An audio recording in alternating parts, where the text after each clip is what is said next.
Well, fed up with FBI corruption, Senators Chuck Grassley and Ron Johnson are asking FBI Director Christopher Wray to turn over all of the records from the Crossfire Hurricane investigation. The senators want to know what else in that investigation was, quote, infected by Russian disinformation. Newly declassified documents reveal Russian intelligence knew about Christopher Steele's work on his discredited, fraudulent dossier, and they knew as early as the summer of 2016, while the president was a candidate and while the FBI was spying on him. Joining us tonight, investigative reporter John Solomon, editor-in-chief of his new media outlet, Just the News. John, great to have you with us. More and more is being revealed, but it's great to have you. And more is being revealed, but it all is much the same thing. It's all about FBI official political corruption.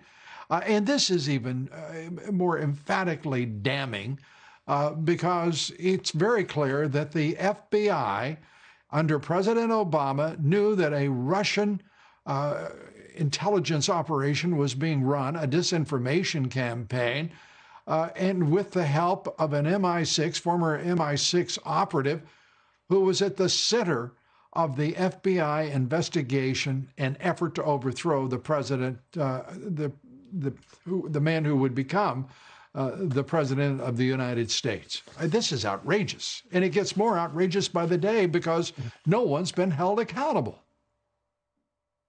Yeah, listen, in my worst nightmare, I could never imagine what would have come out this week. The level of information that the FBI had that raised red flags that they should have never, not even for a moment, entertained Christopher Steele as a human source, as a confidential informant, is now overwhelming. Overwhelming evidence. Let's think of the things we know.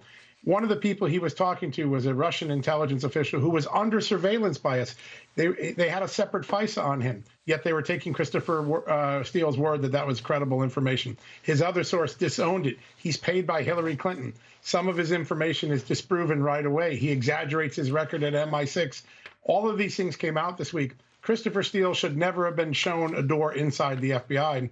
And instead, we sustained 2.5 years of an investigation into false allegations, put this country and our president through an unnecessary process.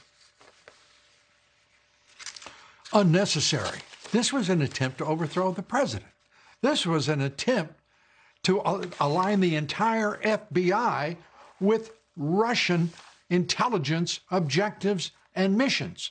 And this should result not in a discussion about, the unseemliness of a sordidly, politically corrupt officialdom of the FBI under President Obama.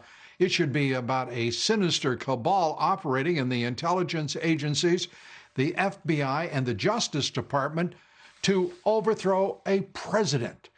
And we have not been talking about the wrong things, but our leadership in Washington has been talking about the wrong things and feeding us pablum when in point of fact, they are refusing to bring these people to justice. And I say refusing.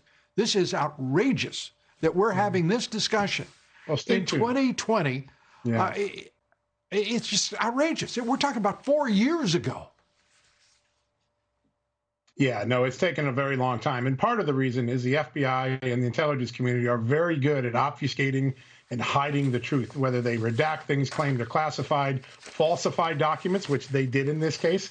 They have done a good job. But I will say this, there is some fairly significant evidence at this very moment, this week, the last couple of weeks, Lou, that there is some criminal investigative activity that I think will result in some actions coming out soon. It's not going to be a lot. Don't expect 10 or 12 indictments, but there could be a handful of indictments and much more information. And I think one very important thing, the FBI had something right. There was a campaign that was taking Russian information and trying to influence the election. It just wasn't Donald Trump's campaign. It was Hillary Clinton through the person of Christopher Steele and his Russian informants. That has to be resolved. And one of the documents that are still sitting out there unchallenged, the intelligence assessment. We said, our intelligence community said that the Russians were trying to help Trump win, Hillary lose. That does not appear to be the case from the new body of evidence. Yeah.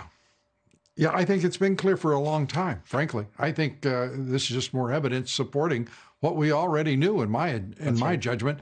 And I think the American people are just about tired of getting shined on and fed a bunch of, I'll be kind, pablum. John Solomon, thank you for making sure that we do know what's going on. Just the News, John Solomon, thanks.